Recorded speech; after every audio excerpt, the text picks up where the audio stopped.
ಯಹ ಅಂತಃ ಪ್ರವಿಶ್ಯ ಮಮ ವಾಚಂ ಇಮಾಂ ಪ್ರಸುಪ್ತಾಂ ಸಂಜೀವಯತಿ ಯತ್ ಅಖಿಲ ಶಕ್ತಿಧರಃ ಸ್ವಧಾಮ್ನಾ ಅನ್ಯಾಂಶ್ಚ ಹಸ್ತಚರಣ ಶ್ರವಣತ್ವಗಾದೀನ್ ಪ್ರಾಣಾನ್ ನಮೋ ಭಗವತೆ ಪುರುಷಾಯ ತುಭ್ಯಂ.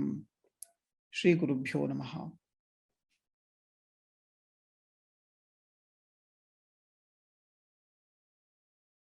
ಶಾಸ್ತ್ರವನ್ನ ಎಷ್ಟೇ ನಾವು ಬಗೆದರೂ ಕೂಡ ಸತ್ಯ ಬದಲಾಗೋದಿಲ್ಲ.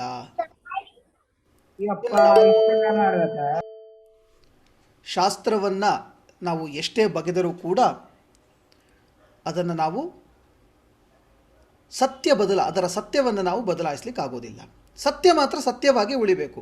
ಒಂದು ವೇಳೆ ಸತ್ಯ ಬದಲಾಗೋದಿದ್ದರೆ ನಾವು ಸತ್ಯವನ್ನು ಹುಡುಕಲೇ ಇಲ್ಲ ಅಂತ ಆಯಿತು ಅರ್ಥ. ಅಲ್ಲಿಗೆ ಸತ್ಯ ಯಾವತ್ತೂ ಬದಲಾಗೋದಿಲ್ಲ. ಹಾಗಾಗಿ ಅದು ನೋಡಿ, ನಮ್ಮ ಮನುಷ್ಯನ ಲಿಮಿಟೇಷನ್ ಏನು ಅಂತ ಅನ್ನೋದನ್ನು ನಾವು ಅರ್ಥ ಮಾಡ್ಕೊಳ್ಬೇಕು. ಮನುಷ್ಯನ ಲಿಮಿಟೇಷನ್ ಏನು ಅಂತಂದರೆ, ಒಂದು ಕಥಾವಸ್ತುವನ್ನು ಒಂದೇ ನೋಟದಲ್ಲಿ ನೋಡಿ ಕಲಿಯುವಂಥವರು ನಾವು. ಅಂದರೆ ಸಿಂಗಲ್ ಸೈಡೆಡ್ ಆಗಿ ನೋಡ್ತೇವೆ. ಆದರೆ ಶಾಸ್ತ್ರ ಹೇಳುತ್ತದೆ, ಇನ್ನೊಂದು ಅರ್ಥದಲ್ಲಿ ಹೇಳಬೇಕು ಅಂದರೆ, ಬ್ರಹ್ಮದೇವರಿಗೆ ವಾಯುದೇವರಿಗೆ ಸರ್ವಜ್ಞ ಅಂತ ಕರೆದಿದ್ದು ಯಾಕೆ ಅಂತ ಹೇಳಿದರೆ, ಅವರೊಬ್ಬರೇ ಸರ್ವಜ್ಞರು ಅಂತನೋ ಉದ್ದೇಶದಿಂದ. ಅದೇನದು ಅವರೊಬ್ಬರೇ ಸರ್ವಜ್ಞರು ಅಂತಂದರೆ ಏನು ಅರ್ಥ ಅಂದರೆ, ಬ್ರಹ್ಮ ವಾಯುದೇವರನ್ನು ಬಿಟ್ಟರೆ ಪ್ರಪಂಚದಲ್ಲಿ ಯಾರೂ ಕೂಡ ಎಲ್ಲವನ್ನ ತಿಳಿದವರು ಅಂತ ಇಲ್ವಂತೆ. ಹಾಗಾಗಿ ಸರ್ವಜ್ಞರು ಅಂತ ಹೇಳಿ ಕರೆಸ್ಕೊಳ್ಳಿಕ್ಕೆ ಯಾರ ಕೈಲೂ ಸಾಧ್ಯ ಇಲ್ಲ. ಸರ್ವಜ್ಞರು ಅಲ್ಲ ಅಂತಾದ ಮೇಲೆ ಅಜ್ಞತ್ವ ಅಂತನ್ನೋದು ಮನುಷ್ಯನಲ್ಲಿ ಸದಾ ಇರ್ತದೆ ಅಂತನ್ನೋದು ನಾವು ಮರೆಯೋ ಹಾಗಿಲ್ಲ. ಎಲ್ಲರಲ್ಲಿಯೂ ಕೂಡ ಅಂದರೆ ತಮಗೆ ಗೊತ್ತಿಲ್ಲದ ಆ ಒಂದು ಡಾರ್ಕ್ ಸೈಡ್ ಅಥವಾ ಗ್ರೇ ಸೈಡ್ ಅಂತೇನು ಹೇಳ್ತೀವಿ, ಅದು ಇದ್ದೇ ಇರ್ತದೆ ಅಂತನ್ನೋದು ಸ್ಪಷ್ಟವಾಗಿ ಗೊತ್ತಾಗ್ತದೆ.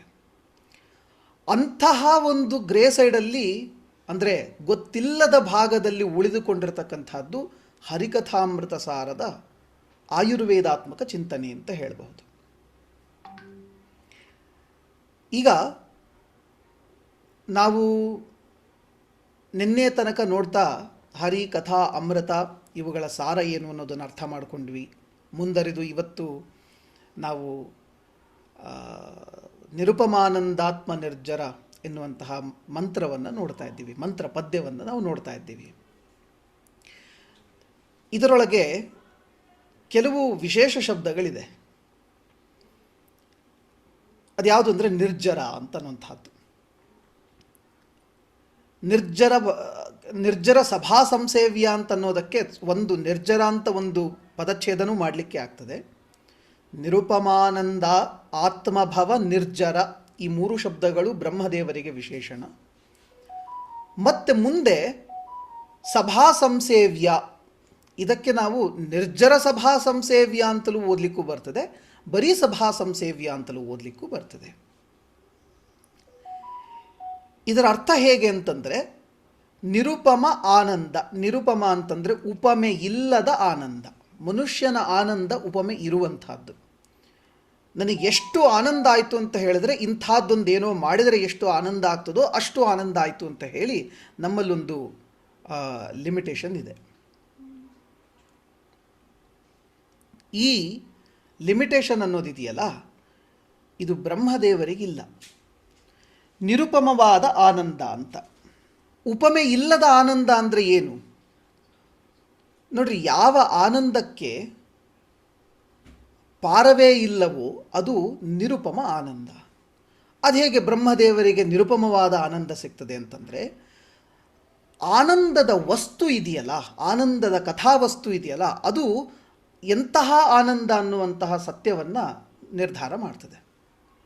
ಅಂದರೆ ಹೇಗೆ? ಉಪಮೆಯುಳ್ಳ ಆನಂದ ಅಂತ ಹೇಳಿದ್ರೆ ನಮ್ಮ ಕಥಾವಸ್ತು ಹೇಗೆ? ಉದಾಹರಣೆಗೆ, ನನಗೆ ಯಾವುದೋ ಒಂದು ವಸ್ತುವಿನ ಕೊರತೆ ಇತ್ತು, ಆ ವಸ್ತು ನನ್ನ ಕೈಗೆ ಸಿಕ್ತು, ನನಗೆ ಅದರಿಂದ ಆನಂದ ಆಯಿತು. ಈ ಆನಂದಕ್ಕೂ ಕೂಡ ಒಂದು ಲಿಮಿಟೇಷನ್ ಇದೆ. ಹೇಗೆ ಅಂತಂದರೆ, ಆ ವಸ್ತು ಇರುವಲ್ಲಿಯವರೆಗೆ ಆನಂದ, ಆ ವಸ್ತು ಹೋದರೆ ಮತ್ತೆ ನಾವು ನಿರ್ಗತಃ ಆನಂದ, ನಾವು ಆನಂದ ಹೊಟ್ಟೋಯ್ತು ನಮ್ಮದು. ಆದರೆ ಬ್ರಹ್ಮದೇವರಿಗೆ ಅಂಥದ್ದೊಂದು ಆನಂದದ ಕೊರತೆ ಇಲ್ಲ ಅಂತ ಹೇಳ್ತಾರೆ. ನಿರುಪಮವಾದ ಆನಂದ, ಉಪಮೆ ಇಲ್ಲದ ಆನಂದ. ಯಾಕೆಂದರೆ ಅವರ ಚಿಂತನಾ ವಸ್ತು ಇದೆಯಲ್ಲ, ಅದು ಉಪಮಾರಹಿತವಾದಂಥದ್ದು ಭಗವಂತನಾದ್ದರಿಂದಾಗಿ ಉಪಮೆ ಇಲ್ಲದ ಭಗವಂತನನ್ನು ಸದಾ ಚಿಂತನೆ ಮಾಡುವುದರಿಂದಾಗಿ ನಿರುಪಮವಾದ ಆನಂದವನ್ನು ಅವರು ಪಡೆದಿದ್ದಾರೆ. ಅದನ್ನು ಇನ್ನೂ ಒಂದು ಭಾಗದಲ್ಲಿ ವಿಭಾಗ ಮಾಡೋಣ. ನಿರುಪಮ ಎಂಬ ಶಬ್ದದಿಂದಲೇ ಭಗವಂತ ವಾಚ್ಯ. ನಿರ್ಗತಃ ಉಪಮಃ ಯಸ್ಮಾತ್ ಸಹ ನಿರುಪಮಃ. ಯಾರಿಗೆ ಯಾವ ಉಪಮೆಯು ಕೊಡಲಿಕ್ಕೆ ಸಾಧ್ಯ ಇಲ್ಲವೋ ಅವನು ನಿರುಪಮ ಅಂತ. ಅದನ್ನೇ ನಾವು ಹಿಂದೆ ನಿರಾಕಾರ ಅನ್ನುವ ಶಬ್ದದಿಂದಲೂ ನೋಡಿದ್ದು. ಯಾರಿಗೆ ಎಲ್ಲವೂ ಆಕಾರವೋ ಹಾಗೆ ಯಾರಿಗೆ ಯಾವುದರ ಉಪಮೆಯನ್ನು ಕೊಡಲಿಕ್ಕೆ ಆಗೋದಿಲ್ಲ. ಯಾಕೆಂದರೆ ಎಲ್ಲ ಉಪಮೆಗಳಿಂದ ಪ್ರಮೇಯನೂ ಕೂಡ, ಉಪಮೆಗಳಿಂದ ಗಮ್ಯನೂ ಕೂಡ ಅವನೇ. ಹಾಗಾಗಿ ನಿರುಪಮ, ನಿರ್ಗತಃ ಉಪಮಃ, ಅವನಿಗೆ ಯಾವ ಉಪಮೆಯೂ ಇಲ್ಲ. ಭಗವಂತ ನನ್ನಂತೆ ಇದ್ದಾನೆ ತಪ್ಪಾಗ್ತದೆ, ಶಾಸ್ತ್ರ ವಿರುದ್ಧ ಆಗ್ತದೆ. ಇಲ್ಲ ಭಗವಂತ ನಿಮ್ಮಗಳಂತೆ ಇದ್ದಾನೆ, ಅದು ಇದ್ದಿದ್ದು ತಪ್ಪಾಯಿತು. ಯಾಕೆಂದರೆ 10 ಜನ ಆಗೋದ್ರು. ಭಗವಂತ 10 ಜನಕ್ಕೆ ಮಾತ್ರ ಲಿಮಿಟೇಷನ್ ಅಂತ ಕೊಟ್ಟ ಹಾಗಾಯಿತು. ಇಲ್ಲ ಭಗವಂತ ಸಕಲ ಜಗತ್ತಿನಂತೆ ಇದ್ದಾನೆ, ಅದು ಅನಂತ ಅಂತಾಯಿತು. ಹಾಗಾಗಿ ನಿರ್ಗತಃ ಉಪಮಃ, ಯಾವುದೇ ಉಪಮೆಗಳು ಭಗವಂತನಿಗೆ ಅದು ಹೊಂದೋದಿಲ್ಲ, ಅದು ಸೂಟೆ ಆಗೋದಿಲ್ಲ ಅಂತ ನಿರುಪಮವಾಗಿದೆ. ಆ ನಿರುಪಮ ಸಂಬಂಧಿಯಾದ ಆನಂದವನ್ನು ಪಡೆದವರು ಬ್ರಹ್ಮದೇವರು. ಹಾಗಾಗಿ ನಿರುಪಮಾನಂದರು ಅನ್ನೋ ಅರ್ಥನೂ ಕೂಡ ಒಂದು ಸಿದ್ಧ ಆಗ್ತದೆ. ನಿರುಪಮ ಆನಂದರು, ಆತ್ಮಭವರು ಅಂತ. ಇದು ಕೂಡ ಹೀಗೇನೆ, ತಮ್ಮಿಂದ ತಾವೇ ಹುಟ್ಟುವವರು ಅನ್ನುವಂಥದ್ದು ಆತ್ಮಭವ ಎನ್ನುವ ಶಬ್ದಕ್ಕೆ. ಇಲ್ಲಿ ತಮ್ಮಿಂದ ತಾವೇ ಹುಟ್ಟಿದ್ದು ಅಂತ ಹೇಳಿದ ಕೂಡಲೇ ನಮಗೆ ಒಂದು ಪ್ರಶ್ನೆ ಬಂತು, ಭಗವಂತನ ಸಹಾಯ ಇಲ್ಲದೆ ಹುಟ್ಟಿದರ? ಮೇಲ್ನೋಟಕ್ಕೆ ಶಬ್ದಗಳು ಹೀಗೆ ಇದ್ದಾವೆ ಇಲ್ಲಿ, ಆತ್ಮಭವ, ತಮ್ಮಿಂದ ತಾವೇ ಹುಟ್ಟಿದವರು ಅಂತ. ಭಗವಂತನ ಸಹಾಯ ಇಲ್ಲದೆ ಹುಟ್ಟಿದವರು ಅಂತಲ್ಲ ಅರ್ಥ. ಆತ್ಮ ಶಬ್ದದಿಂದಲೇ ಭಗವಂತ ಎನ್ನುವ ಅರ್ಥ, ಪರಮಾತ್ಮ ಅಂತ ಅರ್ಥ ಅದಕ್ಕೆ. ಏಕಏವ ಆತ್ಮ. ಯಾಕೆ ಅವನನ್ನು ಆತ್ಮ ಅಂತ ಕರಿಬೇಕು? ಮಿಕ್ಕಿದವ್ರು ನಾವೆಲ್ಲ ಆತ್ಮಗಳಲ್ವೇನು ಅಂತ ಹೇಳಿದರೆ ನೋಡಿ, ಆತ್ಮ ಅಂತ ಆ ಭಗವಂತನನ್ನು ಕರೆಯೋ ಉದ್ದೇಶ ಏನು ಅಂತಂದರೆ, ಯಾರು ಅಂತರ್ಗತನಾಗಿರ್ತಾನೋ ಅವನು ಆತ್ಮ. ಎಲ್ಲದರಲ್ಲಿಯೂ ಅಂತರ್ಗತನಾಗಿರುವ ಶಕ್ತಿ ಇರುವುದು ಭಗವಂತನಿಗೊಬ್ಬನಿಗೆ. ಹಾಗಾಗಿ ಅವನು ಆತ್ಮ. ಅದನ್ನೇ ಆಚಾರ್ಯರು ಆತ್ಮ, ಅಂತರಾತ್ಮ ಈ ಎರಡೂ ಶಬ್ದಗಳನ್ನು ದ್ವಾದಶ ಸ್ತೋತ್ರಾದಿಗಳಲ್ಲಿ ಭಗವಂತನಿಗೆ ಬಳಸಿರುವಂತಹದ್ದು. ಅಣುಭಾಷ್ಯಾದಿಗಳಲ್ಲಿಯೂ ಕೂಡ ನಾವಿಂತಹ ಶಬ್ದಗಳನ್ನು ನಾವು ಕಾಣ್ತೇವೆ. ಆತ್ಮ, ಅಂತರಾತ್ಮ ಇವೆರಡೂ ಶಬ್ದಗಳು ಭಗವಂತನಿಗೆ ಹೇಳಿರುವಂತಹದ್ದು. ಅಲ್ಲಿಗೆ ಈ ಆತ್ಮ ಶಬ್ದ ವಾಚಿಯಾಗಿರ್ತಕ್ಕಂತಹ ಭಗವಂತನೇನಿದ್ದಾನೆ, ಆ ಆತ್ಮನಿಂದಲೇ ಭವರು ಅಂತ, ಭಗವಂತನಿಂದಲೇ ಹುಟ್ಟಿದವರು. ಇದನ್ನು ಯಾಕೆ ಹೇಳಿದ್ದಿಲ್ಲಿ? ಆತ್ಮಭವ ಅಂತ ಹೇಳೋ ಉದ್ದೇಶ ಏನು ನೋಡಿ. ನಾವು ಶಾಸ್ತ್ರದಲ್ಲಿ ಪೂಜ್ಯ ಗುರುಗಳಾದ ಬನ್ನಂಜೆ ಗೋವಿಂದಾಚಾರ್ಯರು ಸದಾ ಒಂದು ಮಾತು ಹೇಳ್ತಿದ್ರು, ಪ್ರತಿಯೊಂದು ಶಬ್ದವನ್ನು ಒಡಿರಿ, ಅದನ್ನು ಹಿಡ್ಕೊಳ್ಬೇಡಿ, ಅದನ್ನು ಬಿಟ್ಟುಬಿಡಬೇಡಿ, ಅದನ್ನು ಒಡಿಬೇಕು. ಶಬ್ದಗಳನ್ನು ಒಡೆದು ಅರ್ಥ ಮಾಡಿರಿ, ಆಗ ಅದರ ಆಳ ಉದ್ದಾಗಲಗಳು ಗೊತ್ತಾಗ್ತದೆ ಅಂತ.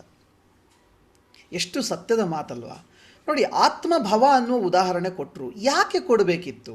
ಯಾರಿಗೂ ಪ್ರಶ್ನೆ ಮಾಡಬೇಕು ಅಂತ ಅನಿಸಿರಲ್ಲ. ಯಾಕೆ ಆತ್ಮಭವರು ಹೌದು, ಆತ್ಮಭವರು ಹೌದು. ಈ ಸಂದರ್ಭದಲ್ಲಿ ಬ್ರಹ್ಮದೇವರಿಗೆ ವಿಶೇಷಣ ಕೊಡೋದಕ್ಕಾದರೆ 108 ವಿಶೇಷಣಗಳನ್ನು ಕೊಡಲಿಕ್ಕೆ ಸಾಕಾಗಿತ್ತು. ಬೇಕಾದಷ್ಟು ವಿಶೇಷಣಗಳಿತ್ತು. ಆತ್ಮಭವವೇ ಯಾಕೆ? ಇದಕ್ಕೆ 2 ಉದ್ದೇಶಗಳು. ವೈಜ್ಞಾನಿಕ ಉದ್ದೇಶವನ್ನು ಆಮೇಲೆ ನೋಡೋಣ, ಮೊದಲು ಶಾಸ್ತ್ರೀಯ ಉದ್ದೇಶಗಳನ್ನು ನೋಡೋಣ. ಎಲ್ಲೆಲ್ಲಿ ವಾಯುದೇವರ ಒಂದು ಅವತಾರ ಆಗಿದೆಯೋ ಅಲ್ಲಿ ಎಲ್ಲ ಕಡೆಯಲ್ಲಿಯೂ ಕೂಡ ನಮಗೆ ಒಂದು ಅರ್ಥ ಆಗಬೇಕು, ಅಲ್ಲಿ ಭಗವಂತನ ಆ ಮೊದಲಿನ 4 ರೂಪಗಳೇನಿದೆಯಲ್ಲ ಅವುಗಳಿಂದಲೇ ಜನ್ಮ ಅವರಿಗೆ. ಇಲ್ಲಿ ಆತ್ಮ ಶಬ್ದದಿಂದ ವಾಚಿಯಾಗಿರ್ತಕ್ಕಂಥ ಭಗವಂತ, ಆತನಿಂದಲೇ ಜನ್ಮ ಪಡಿತಾರೆ ಇವರು. ಹಾಗಾಗಿ ಆತ್ಮಭವರು ಅಂದರೆ ಎಲ್ಲಿಯೇ ಅವರು ವಾಯುದೇವರು ಅವತಾರ ಮಾಡಿದಾಗಲೂ ಕೂಡ ಭಗವಂತನಿಂದಲೇ ಹುಟ್ಟಿದ್ದು ಅಂತ. ಅಲ್ಲೇನೋ ಒಂದು ಶರೀರ ಇತ್ತು, ಶರೀರದಿಂದ ಹೊರಗೆ ಬಂದರು ಅಂದರೆ ಮೊದಲು ಅಲ್ಲಿದ್ದ ದೇಹದಲ್ಲಿದ್ದ ಜೀವ ಹೋಯಿತು, ಅದಾದ ನಂತರ ಇವರು ಪ್ರವೇಶ ಮಾಡಿದರು. ಅಲ್ಲಿಗೂ ಕೂಡ ನಿರ್ಣಯದಲ್ಲಿ ಆಚಾರ್ಯ ಮಧ್ವರೇ ಹೇಳೋ ಹಾಗೆ ಭಗವಂತ ಆದೇಶ ಮಾಡ್ತಾನಂತೆ ಬ್ರಹ್ಮದೇವರಿಗೆ, ವಾಯುದೇವರಿಗೆ ಆದೇಶ ಮಾಡ್ತಾನೆ, ನೀನು ಪ್ರವೇಶಿಸು, ನಿನ್ನ ಕಾರ್ಯವನ್ನು ಮಾಡು ಅಂತ ಹೇಳಿ ಅದಾದ ಮೇಲೇ ಬ್ರಹ್ಮ ವಾಯುದೇವರ ಪ್ರವೇಶ ಆಗುವುದು ಸಾಧ್ಯ ಅಂತ. ಹಾಗಾಗಿ ನಾವು ಆತ್ಮಭವ ಎನ್ನುವ ಶಬ್ದಕ್ಕೆ ಆತ್ಮನ ಆಜ್ಞೆಯಿಂದ ಭವರು ಅನ್ನುವ ಅರ್ಥವನ್ನು ಕೂಡ ತಗೊಳ್ಬೇಕಿಲ್ಲಿ. ಹಾಗಾಗಿ ಆತ್ಮಭವ. ಮತ್ತು ಯಾವುದೋ ಒಂದು ಕಾರಣದಿಂದ ಅವರು ಹುಟ್ಟಿದ್ದಲ್ಲ, ಆತ್ಮೋದ್ಧಾರದ ಕಾರಣದಿಂದಾಗಿ ಹುಟ್ಟಿರೋದು. ಹಾಗಾಗಿ ಆತ್ಮಭವರು ಎನ್ನುವ ಇನ್ನೊಂದು ಅರ್ಥವೂ ಆಗ್ತದೆ. ಆತ್ಮಕ್ಕಾಗಿ ಅಂದರೆ ಆತ್ಮನ ಉದ್ಧಾರಕ್ಕಾಗಿ ಭವರು, ಹುಟ್ಟಿದವರು, ಹಾಗಾಗಿ ಆತ್ಮಭವರು. ಇನ್ನು ಆತ್ಮಭವ ಆದಮೇಲೆ ನಿರ್ಜರ. ನೋಡ್ರಿ, ನಿರುಪಮ ಆನಂದ, ಆತ್ಮಭವ, ನಿರ್ಜರ. ಮೊದಲು ಆನಂದವನ್ನು ಹೇಳಿದರು, ನಿರುಪಮವಾದ ಆನಂದವಿದೆ. ಅದಾದ ನಂತರ ಆತ್ಮಭವ ಅಂದ ಹುಟ್ಟು ಹೇಳಿದರು, ಹೇಗೆ ಹುಟ್ಟುತ್ತಾರೆ ಬ್ರಹ್ಮದೇವರು ಅಂತ. ಹುಟ್ಟಿದರು ಅಂತಾಗಿದ್ದ ತಕ್ಷಣ ನಮಗೆ ತಕ್ಷಣ ಯೋಚನೆಗೆ ಬರ್ತದೆ, ಹಾಗಾದರೆ ಬ್ರಹ್ಮದೇವರಿಗೆ ವಯಸ್ಸೆಷ್ಟೀಗ ಅಂತ. ಸಾಮಾನ್ಯ ನೋಡಿ, ಆರ್ಟಿಸ್ಟ್ಗಳು ಮಾಡೋ ತಪ್ಪಿಂದಾಗಿ ಬ್ರಹ್ಮದೇವರ ಚಿತ್ರಣ ನಮ್ಮ ತಲೆಯಲ್ಲಿ ಹೇಗೆ ಉಳಿದಿದೆ ಅಂತ ಹೇಳಿದರೆ, 4 ತಲೆಯ ಬಿಳಿ ಗಡ್ಡದ ಮುದುಕನನ್ನು ನಾವು ಚಿಂತನೆ ಮಾಡ್ತೇವೆ. ಬ್ರಹ್ಮದೇವರು ಅಂದ ತಕ್ಷಣ ನಿಮಗೆಲ್ಲ ಅದೇ ಕಣ್ಣು ಮುಂದೆ ಬಂದಿರ್ತದೆ ಅಲ್ವಾ. ಬ್ರಹ್ಮದೇವರು ಅಂದ ತಕ್ಷಣ 4 ಮುಖದ ಒಂದು ಬಿಳಿಯ ಗಡ್ಡದ ಮುದುಕ ಕಮಲದ ಮೇಲೆ ಸುಂದರ ಯುವತಿಯ ಮುಂದೆ ಕೂತಿರುವಂತಹದ್ದು. ಇದು ನಮ್ಮ ಕಣ್ಣು ಮುಂದೆ ಬರುವಂಥ ಚಿತ್ರಣ. ಅದಲ್ಲ ಅಂತದೆ ಶಾಸ್ತ್ರ. ನಿರ್ಜರ, ನಿರ್ಗತಃ ಜರಃ, ನಿರ್ಗತಃ ಜರಾ. ಯಾರಿಗೆ ಮುಪ್ಪೇ ಇಲ್ಲವೋ ಅವನು ನಿರ್ಜರ ಅಂತ. ಎಂದಿಗೂ ಮುಪ್ಪೇ ಇಲ್ಲವಂತೆ. ಯಾಕೆ ಮುಪ್ಪು ಯಾರಿಗೆ ಬರ್ತದೆ? ನೋಡ್ರಿ, ಇಬ್ಬರಿಗೆ ಬರಲಿಕ್ಕೆ ಸಾಧ್ಯ. ಆ ನಿರ್ಜರ ಅನ್ನುವ ಶಬ್ದವೇ ಆ ಮುಪ್ಪು ಇಲ್ಲ ಅನ್ನೋದನ್ನು ವೈಜ್ಞಾನಿಕವಾಗಿಯೂ ಸಾಬೀತು ಮಾಡ್ತಾ ಇದೆ. ಅಲ್ಲ, ಇದು ಹೇಗೆ ಸಾಧ್ಯ ಆಯಿತು? ಇಲ್ಲಿ ಆಯುರ್ವೇದದ ಮತ್ತೊಂದು ಮಾತುಗಳನ್ನು ನೆನಪಿಸಿಕೊಳ್ಳಬೇಕು. ಏನು? ಪ್ರಪಂಚದಲ್ಲಿ 4 ವಿಧವಾದ ಜೀವರಾಶಿಗಳಿದೆಯಂತೆ. ಜರಾಯುಜ, ಅಂಡಜ, ಉದ್ಭಿಜ್ಜ, ಸ್ವೇದಜ ಅಂತ 4 ವಿಧವಾದ ಜೀವರಾಶಿಗಳು. ಜರಾಯುಜ, ಅಂಡಜ, ಉದ್ಭಿಜ್ಜ, ಸ್ವೇದಜ. ಮೊಟ್ಟೆಯಿಂದ ಹುಟ್ಟುವಂಥವುಗಳು, ಬೆವರಿನಿಂದ ಬೆವರು ಅಥವಾ ಮಾಯ್ಸ್ಟ್ ಇಂದ ಹುಟ್ಟುವಂಥವುಗಳು, ಈ ತೇವ ಅಂತೇನು ಹೇಳ್ತೀವಲ್ಲ ಅದರಿಂದ ಹುಟ್ಟುವಂಥವುಗಳು. ಉದ್ಭಿಜ್ಜ, ಉದ್ಭಿದ್ಯ ಜಾಯತೆ ಅಂದರೆ ಈ ಕಲ್ಲಿನ ಒಳಗಡೆಯಿಂದ ಒಡೆದು ಹೊರಗೆ ಬರುವಂಥವುಗಳು, ಇದ್ದಕ್ಕಿದ್ದ ಹಾಗೆ ಒಡೆದು ಹೊರಗೆ ಬರುವಂಥವುಗಳು, ಇಂಥವು ಒಂದಿಷ್ಟು. ಇದಾದ ಮೇಲೆ ಮೊದಲನೇದ್ದೇ ಜರಾಯುಜ ಅಂತ ಹೇಳ್ತಾರೆ. ಪ್ಲೆಸೆಂಟಲ್ ಬರ್ತ್ ಅಂತ ಕರೀತಾರೆ. ಅಂದರೆ ಹೇಗೆ ಗರ್ಭಕೋಶದ ಚೀಲದ ಒಳಗೆ ಒಂದು ಪ್ಲೆಸೆಂಟ ಅಂತ ಏನು ಕ್ರಿಯೇಟ್ ಆಗ್ತದೆ, ಅಂದರೆ ನಮ್ಮ ಆಹಾರಕ್ಕೆ ಅನ್ನಕೋಶ ಅಂತ ಏನು ಕ್ರಿಯೇಟ್ ಆಗ್ತದೆ, ಅದನ್ನು ನಂಬಿಕೊಂಡು ಬದುಕಿದವರು ಅಂತ. ಅರ್ಥಾತ್ ಸದಾ ಆ ಅನ್ನವನ್ನುಂಡು ಬದುಕಿರುವಂಥವುಗಳು, ಅನ್ನವಿಲ್ಲದೆ ತಾವು ಬದುಕಲಿಕ್ಕೆ ಸಾಧ್ಯವೇ ಇಲ್ಲ. ಇವುಗಳನ್ನು ಜರಾಯುಜರು ಅಂತ ಕರೀತಾರೆ. ನೋಡಿ, ಜರಾಯುಜ ಅಂತನ್ನೋದಕ್ಕೆ ರಸವಿದ್ದ ಅಲ್ಲಿ ಆಯುರ್ವೇದದಲ್ಲಿ ಇನ್ನೊಂದು ಭಾಗದಲ್ಲಿ ಹೇಳುತ್ತಾರೆ, ರಸಸಾರ ಪುರುಷಃ ಅಂತ ಹೇಳಿ. ಮನುಷ್ಯ ರಸದಿಂದಲೇ ಬದುಕಬೇಕು. ಅನ್ನ ಇಲ್ಲದಿದ್ದರೆ ಒಂದು ಕ್ಷಣ ಹೋಗೇ ಬಿಡ್ತಾನೆ. ಇವತ್ತು ಏಕಾದಶಿ ಬಂತು ಅಂತ ಹೇಳಿದ್ರೆ ವಿಶೇಷವಾದ ಹಸಿವು ನಮಗೆ. ಅದು ಎಲ್ಲಿಂದ ಬರ್ತದೋ ಗೊತ್ತಾಗೋದಿಲ್ಲ. ಏಕಾದಶಿ ಬಂದ ಕೂಡಲೇ ವಿಶೇಷವಾದ ಹಸಿವು. ಹಿಂದಿನ ಎಲ್ಲ ದಿವಸಗಳಲ್ಲಿಯೂ ಕೂಡ ಇಡೀ ದಿವಸ ಉಪವಾಸ ಕೂತಿರ್ತೇವೆ ಬೇರೆ ಕೆಲಸಕ್ಕೆ ಅಂತೇಳಿ. ಏಕಾದಶಿ ಬಂದ ತಕ್ಷಣ ಮಾತ್ರ ಯಾಕೋ ಬೆಳಗ್ಗೆ 6 ಗಂಟೆಗೆ ಹಸುವಾಗಲಿಕ್ಕೆ ಶುರುವಾಗ್ತದೆ. ಅದೇ ನಮ್ಮ ಹಣೆ ಬರಹ. ರಸವಿಲ್ಲದೆ ಮನುಷ್ಯ ಬದುಕಲಿಕ್ಕೆ ಆಗೋದಿಲ್ಲ. ರಸ ಬೇಕೇ ಬೇಕು.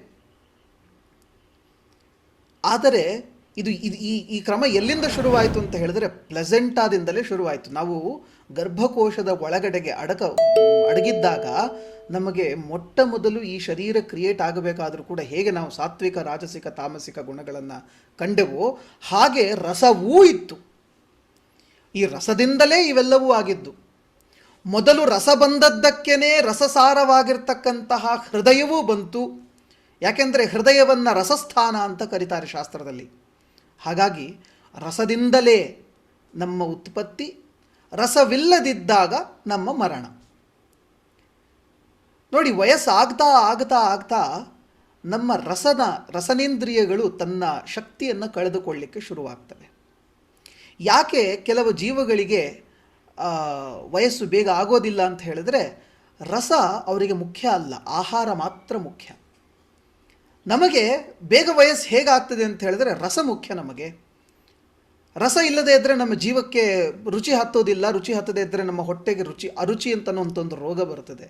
ಅದರಿಂದ ನಮಗೆ ನಿಧಾನವಾಗಿ ಆಹಾರದ ಮೇಲೆ ವಿರಕ್ತಿ, ಅಲ್ಲಿಂದ ನಂತರ ನಮ್ಮ ಬೇಕಾಗಿರುವಂತಹ ಪೌಷ್ಟಿಕಾಂಶ ದೇಹಕ್ಕೆ ಸಿಗದಿದ್ದರೆ ಚರ್ಮ ಸುಕ್ಕಾಯಿತು, ಕಣ್ಣು ಮಂದಾಯಿತು, ಕಿವಿ ಕೇಳ್ದಂಗಾಯಿತು, ಒಂದು ತನ್ನ ಅಸ್ತಿತ್ವವನ್ನು ಕಳ್ಕೊಳ್ತು. ಕಡೆಗೆ ನಾವು ಮುದುಕರಾದ್ವಿ, ಕಡೆಗೊಂದು ದಿವಸ ಸತ್ವಿ.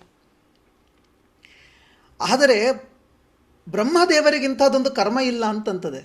ಜರಾಯುಜರು ಆಗಿದ್ದರೆ ಮಾತ್ರ ರಸದಿಂದ ಉಳಿದವರು ಅಂತ. ಅವರು ನಿರ್ಜರರು, ನಿರ್ಗತಃ ಜರ. ಅವರಿಗೆ ಜರೆಯೇ ಇಲ್ಲ. ಜರೆಯೇ ಇಲ್ಲ ಅಂದರೆ ಏನರ್ಥ? ಅದಕ್ಕೆ ಉತ್ತರ ಹಿಂದೆ ಕೊಟ್ಟಿದ್ದು ಆತ್ಮಭವರು ಅಂತ. ಜರೆಯಿಂದ ಹುಟ್ಟಿದರೆ, ಅರ್ಥಾತ್ ಆ ಪ್ಲೆಸೆಂಟಾದಿಂದ ಹುಟ್ಟಿದರೆ ಮಾತ್ರ ಇಂಥದ್ದೆಲ್ಲ ಡಿಪೆಂಡೆನ್ಸಿ ಬಂತು. ಆಹಾರ ಬೇಕು, ಅದು ಬೇಕು, ಇದು ಬೇಕು. ಅವರಿಗೆ ಆ ಪ್ಲೆಸೆಂಟಾದ ಅವಶ್ಯಕತೆಯೇ ಇಲ್ಲ. ಅವರು ಹಾಗೆ ಹುಟ್ಟಿದವರು. ಅವರು ನಾಭಿಯಿಂದ ಹುಟ್ಟಿದವರು. ಮೂಲಾಧಾರಕ್ಕೆ ಕನೆಕ್ಟ್ ಆಗುವಂತಹದ್ದು ಪ್ಲೆಸೆಂಟ, ಆಹಾರ ಸ್ಥಾನಕ್ಕೆ. ಅಲ್ಲಿ ಅಪಾನವಾತದ ಸಹಾಯ ಪಡೆದು ಅನ್ನಾದಿಗಳನ್ನು ಉಂಡು ಬೆಳೆಯುವಂತಹದ್ದು ಶರೀರ. ಆದರೆ ವಿಶೇಷ ಅಂತಂದರೆ ಬ್ರಹ್ಮದೇವರು ಮೂಲಾಧಾರ ಬಿಟ್ಟೇ ಹುಟ್ಟಿದ್ದವರು, ಮೂಲಾಧಾರವನ್ನು ಮೀರಿದ ಸ್ಥಳದಿಂದ ಹುಟ್ಟಿದ್ದು. ಅವರು ನಾಭಿಯಿಂದ ಹುಟ್ಟಿದ್ದವರು. ನಾಭಿಯನ್ನು ಸ್ವ ಅಧಿಷ್ಠಾನ ಅಂತ ಅವರು ಶುರು ಮಾಡ್ತಾನೆ ಸ್ವಾಧಿಷ್ಠಾನವನ್ನು, ನಿರುಪಮವಾದ ಆನಂದವನ್ನು ಉಣ್ತಾ ಹುಟ್ಟಿದವರು. ಅವರು ಹುಟ್ಟುತ್ತಾ ಯಾವ ರೂಪದಲ್ಲಿದ್ದಾರೋ ಇವತ್ತಿಗೂ ಅದೇ ರೂಪದಲ್ಲಿದ್ದಾರೆ ಅಂತದೆ ಈ ಶಬ್ದ, ನಿರ್ಜರ ಎನ್ನುವಂತಹ ಶಬ್ದ. ಹಾಗಾದರೆ ಬಿಳಿಗಡ್ಡ ಇಟ್ಟ 4 ಮುಖದ ಮುದುಕ ಅಲ್ಲ ಬ್ರಹ್ಮದೇವರು, ಅತ್ಯಂತ ಯುವಕರು, ಅತ್ಯಂತ ಸುಂದರರೂ ಆದ ಒಂದು ಅದ್ಭುತ ಸ್ವರೂಪ ಅಂತ ಹೇಳ್ತದೆ ಶಾಸ್ತ್ರ ಹಾಗೂ ಜಗನ್ನಾಥದಾಸರ ಈ ಮಾತುಗಳು. ಅಲ್ಲಿಗೆ ನಿರುಪಮ, ಆನಂದ, ನಿರ್ಜರ. ಆತ್ಮಭವ ಆಯಿತು, ನಿರ್ಜರ ಆಯಿತು. ಇಲ್ಲಿಂದ ನಿರ್ಜರ ಸಭಾ, ಮತ್ತೆ ಮುಂದೆ ಸೇರಿಸ್ಬೇಕದನ್ನು ನಾವೀಗ. ಸಭಾ ಸಂಸೇವ್ಯ ಅಂತ ಹೇಳಿದರೆ ದ್ಯುಸಭಾ ಅಂತನ್ನುವಂತಹ ಶಬ್ದವನ್ನು ಭಾರತೀ ದೇವಿಯರಿಗೂ ಹೇಳಿದ್ದಿದೆ. ಹಾಗಾಗಿ ಸಭಾ ಸಂಸೇವ್ಯರು ಅಂದರೆ ಭಾರತೀಯಿಂದ ಸೇವಿಸಲ್ಪಟ್ಟವರು ಅಂತನೋ ಒಂದರ್ಥ ಏನೋ ಆಗ್ತದೆ. ಆದರೆ ಇಲ್ಲಿ ಪ್ರಸ್ತುತಕ್ಕೆ ಸಭಾ ಸಂಸೇವ್ಯ, ಸಭೆ ಅಂತ ಹೇಳಿದರೆ ನೋಡ್ರಿ, ನಾವು ಕೂತ್ಕೊಂಡು ಪಟ್ಟಾಂಗ ಹೊಡೆದ್ರೆ ಅದು ಸಭೆ ಆಗೋದಿಲ್ಲ, ಕೆಲಸಕ್ಕೆ ಬಾರದು ಮಾತಾಡಿದ್ರೆ ಅದು ಸಭೆ ಆಗೋದಿಲ್ಲ. ಸಭೆ ಅಂದರೆ ಯಾವುದು ಅಂತ ಹೇಳಿದರೆ ಭಗವಂತನ ಬಗೆಗಿನ ಚಿಂತನೆ ಮಾಡಿದರೆ ಅದು ಸಭೆ ಅಂತ. ಭಗವಂತನ ಬಗೆಗಿನ ಚಿಂತನೆ ಮಾಡಿದರೆ ನಮ್ಮ ಯೋಗ್ಯತೆಗೆ ಜೀವನಿಗೆ ಅಷ್ಟೆಲ್ಲ ಎಲ್ಲಿಂದ ಬುದ್ಧಿ ಬರಲಿಕ್ಕೆ ಸಾಧ್ಯ? ಅಲ್ಲಿ ಒಳಗಿದ್ದ ಆ ಪರಮ ಏನು ಶಕ್ತಿಗಳಿದ್ದಾವೆ, ಇಂದ್ರಾದಿ ಸಮಸ್ತ ದೇವತೆಗಳಿದ್ದಾರೆ, ಅವರೇ ಆ ಸಂಕಲ್ಪ ಮಾಡಿ ನಮ್ಮ ಮುಖಾಂತರ ಮಾಡಿಸೋದು. ಅದಕ್ಕೆ ಮುಖ್ಯಾಧಿಪತಿಗಳಾಗಿ ಕೂತುಕೊಂಡು ಬ್ರಹ್ಮದೇವರು ಈ ಕಾರ್ಯವನ್ನು ಮಾಡಿಸ್ತಾರೆ ಅನ್ನೋದನ್ನು ನಾವು ಮುಂದಿನ ಪದ್ಯಗಳಲ್ಲಿ ನೋಡಲಿಕ್ಕಿದ್ದೇವೆ. ಅದಕ್ಕೆ ಮುಂಚಿತವಾಗಿಯೇ ಇಲ್ಲೊಂದು ಪೀಠಿಕೆ ಹಾಕಿದ್ದಾರೆ, ಸಭಾ ಸಂಸೇವ್ಯ. ಜೊತೆಗೆ ನಿರ್ಜರ ಸಭಾ ಸಂಸೇವ್ಯ. ಈಗ ಇದನ್ನು ಸೇರಿಸಿಕೊಳ್ಳೋಣ. ನಿರ್ಜರರು ಅಂತಂದರೆ ಅಮರ ನಿರ್ಜರ ದೇವಾಹ ಅಂತ ಅಮರಕೋಶ ಹೇಳ್ತದೆ. ನಿರ್ಜರಾಹ ಅಮರಾಹ, ಸಾವಿಲ್ಲದವರು ದೇವತೆಗಳು, ನಿರ್ಜರರು ದೇವತೆಗಳು ಅಂತ ಅಮರಕೋಶದ ಮಾತು. ದೇವತೆಗಳನ್ನು ನಿರ್ಜರರು, ಅವರು ಕೂಡ ಹೀಗೆ ಅಂತೆ. ಅವರು ಯಾವುದೇ ರೀತಿಯಾದ, ಯಾಕೆ ಯಾವ ದೇವತೆಗಳು ಕೂಡ ಗರ್ಭದಿಂದ ಹೊರಬಂದವರಲ್ಲ, ಯಾವ ದೇವತೆಗಳು ಗರ್ಭದಿಂದ ಬರಲಿಲ್ಲ. ಇದಕ್ಕೆ ಬಹಳ ಜನದ ಹತ್ತಿರ ಈ ಉತ್ತರ ಸಿಕ್ಕಿರಲಿಕ್ಕಿಲ್ಲ. ದೇವತೆಗಳಿಗೆ ಯಾಕೆ ಮಕ್ಕಳಾಗಲಿಲ್ಲ? ನಮಗೆ ಮಕ್ಕಳು ಅಂತ ಹೇಳಿದ್ರೆ ಅವ್ರು ಯಾಕೆ ಗರ್ಭವನ್ನು ಧರಿಸಲಿಲ್ಲ? ಅವರು ಗರ್ಭವನ್ನು ಧರಿಸಬೇಕಲ್ವ ವಾಸ್ತವಿಕವಾಗಿ. ಆದರೆ ಅವರು ಆಶೀರ್ವಾದ ಮಾಡಿದಾಗ ಬೇರೆ ಬೇರೆ ಶರೀರಗಳಿಂದ ಅವರು ಆಶೀರ್ವಾದ ಪೂರ್ವಕವಾಗಿ ಮಕ್ಕಳನ್ನು ಹೆತ್ತರು ಅಂತ ಹೇಳಿ. ಯಾಕೆ ಅಂತನ್ನೋದಕ್ಕೆ ಒಂದು ರಾಜಸಿಕ ಪುರಾಣದ ಕಥೆಯಲ್ಲಿ ಇದರ ವಿಸ್ತಾರ ಇದೆ. ಈ ಹಿಂದೆ ಶಿವಪಾರ್ವತಿಯರು ಸುಮಾರು 100 ವರ್ಷಗಳ ಕಾಲ ಸಂಭೋಗ ನಡೆಸಿದ್ರಂತೆ. ಆಗ ಸೃಷ್ಟಿ ಹೊತ್ತಿ ಉರಿಲಿಕ್ಕೆ ಶುರುವಾಯಿತು. ದೇವತೆಗಳೆಲ್ಲ ಹೋಗಿ ಒಂದು ವಿಘ್ನ ತಂದ್ರಂತೆ. ಶಿವನ ಹತ್ರ ಹೋಗಿ ಕೇಳಿಕೊಂಡ್ರಂತೆ, ದಯಮಾಡಿ ನಿಲ್ಲಿಸಿರಿ, ಪ್ರಪಂಚ ಮುಳುಗಿ ಹೋಗ್ತಾ ಇದೆ ಆ ಕಡೆಗೆ ಅಂತ. ಹೀಗೆ ನಿಲ್ಲಿಸಬೇಕಾದ ಸಂದರ್ಭ ಬಂದಾಗ ರುದ್ರದೇವರು ಹೇಳಿದರು, ಆಯಿತು, ಹೋಗಿದ್ದು ಹೋಯಿತು, ಬಂದದ್ದನ್ನು ನಾನು ಏನು ಮಾಡಬೇಕು ಅಂದಾಗ ಅವರು ಈ ಹುಲ್ಲಿನ ಮೇಲೆ, ದರ್ಭೆಯ ಹಾಸಿನ ಮೇಲೆ ಹಾಕಿದರು ಅಂತ ಹೇಳಿ, ಅಲ್ಲಿಂದಲೇ ಮುಂದೆ ಶರವಣ ಭವ ಎನ್ನುವಂತಹ ರೂಪದ ಚಿಂತನೆ ಅದೊಂದು ಭಾಗ. ಜೊತೆಗೆ ಅರ್ಧದಿಂದ ಏಳಬಲ್ಲ, ಸಂಭೋಗದಲ್ಲಿ ಅರ್ಧದಿಂದ ಏಳಬಲ್ಲ ಶಕ್ತಿ ಇದ್ದದ್ದಕ್ಕೆ ಅವರನ್ನು ಊರ್ಧ್ವರೇತ ಅಂತ ಕೂಡ ಕರೆದದ್ದು. ಇದಾದ ಮೇಲೆ ಪಾರ್ವತಿಗೆ ಕೋಪ ಬಂತು. ಇವರು ನನ್ನ ವೈಯಕ್ತಿಕ ಪರ್ಸ್ನಲ್ ಟೈಮಿಗೆ ಡಿಸ್ಟರ್ಬ್ ಮಾಡಿದ್ರು ಅಂತ ದೇವತೆಗಳಿಗೊಂದು ಶಾಪ ಕೊಟ್ಟಲು ಪಾರ್ವತಿ. ಏನಂದರೆ, ನಿಮಗೆ ಯಾರಿಗೂ ಮಕ್ಕಳೇ ಎಲ್ಲ ಆಗದಂತೆ ಆಗಿ ಹೋಗಲಿ ಅಂತ ಹೇಳಿ. ಪಾರ್ವತಿ ತಾನು ತಪಸ್ಸು ಮಾಡಿ ಶಿವನನ್ನು ಒಲಿಸಿಕೊಂಡು ಮಕ್ಕಳು ಬೇಕು ಅಂತ ಕೂತ್ಕೊಂಡ್ರೆ ನೀವು ನನಗೆ ವಿಘ್ನ ತಂದ್ರಿ ಅಂತ ಹೇಳಿ ದೇವತೆಗಳಿಗೆ ಶಾಪ ಕೊಟ್ಟರು ಅಂತ ಹೇಳಿ. ಇವೆಲ್ಲವೂ ಒಂದು ಕಥಾನಕ.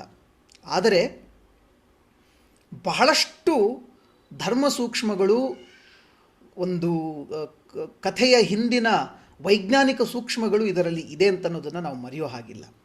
ಅದನ್ನು ಮುಂದೊಮ್ಮೆ ಆ ಸಂದರ್ಭಗಳು ಬರೋದಿದೆ, ಆ ಸಂದರ್ಭಗಳು ಬಂದಾಗ ಅದನ್ನು ನೋಡೋಣಂತೆ. ಹೀಗೆ ನಿರ್ಜರರು ಅಂತ ಯಾಕೆ ನಾವು ದೇವತೆಗಳನ್ನು ಕರೆದದ್ದು ಅಂದರೆ, ಅವರಿಗೂ ಕೂಡ ಪ್ಲೆಸೆಂಟಲ್ಲಿ ಬರ್ತಿಲ್ಲ. ಅಂದರೆ ನಮ್ಮಂತೆಯೇ ಅವರು ಗರ್ಭವಾಸಾದಿಗಳನ್ನು ಮಾಡಿ ಹುಟ್ಟಿದವರಲ್ಲ, ರಸದಿಂದ ಬದುಕುವವರಲ್ಲ. ಆದ್ದರಿಂದಾಗಿ ಅವರು ನಿರ್ಜರರು.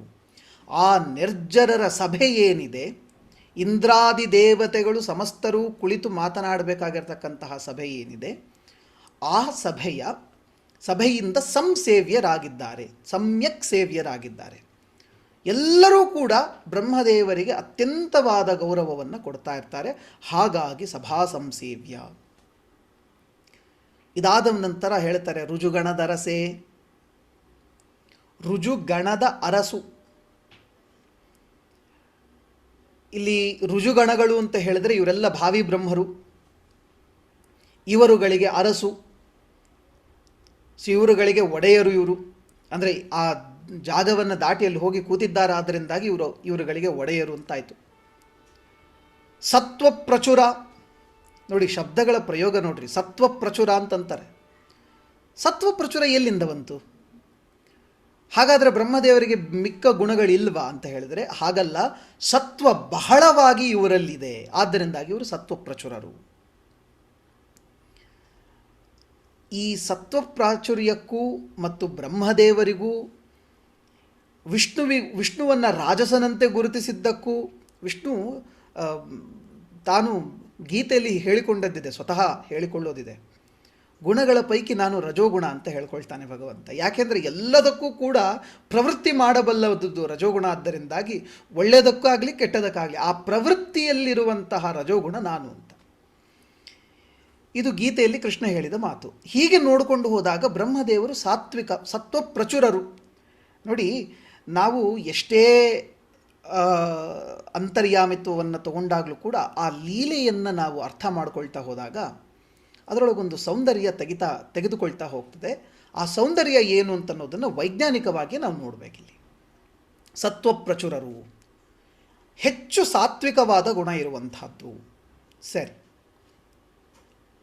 ಇದಾದ ನಂತರ ಮತ್ತೊಂದು ವರ್ಣನೆ ಮಾಡ್ತಾರೆ, ವಾಣಿ ಮುಖ ಸರೋಜ ಇನಾ.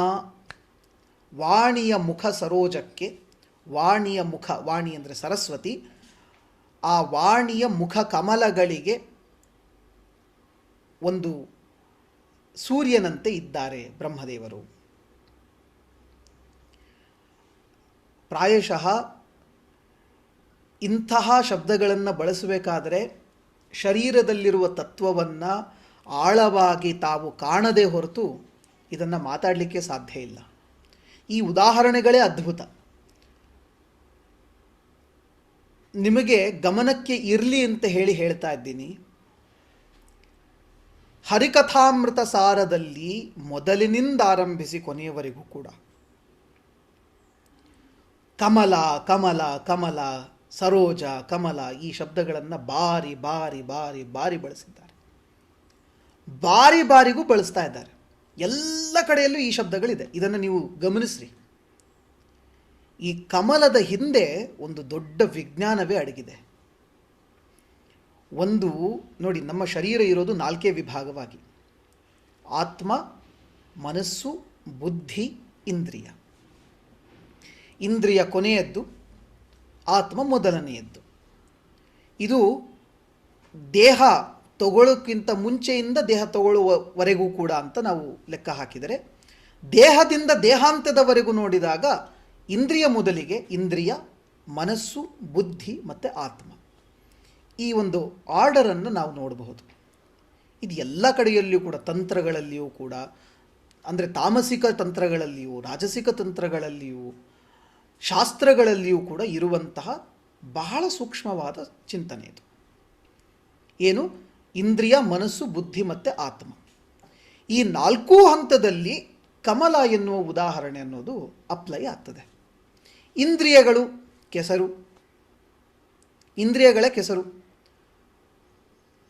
ಮನಸ್ಸು ಮತ್ತು ಬುದ್ಧಿ ನಾಳಗಳು, ಆತ್ಮ ಅದರಲ್ಲಿರುವ ಕಮಲ.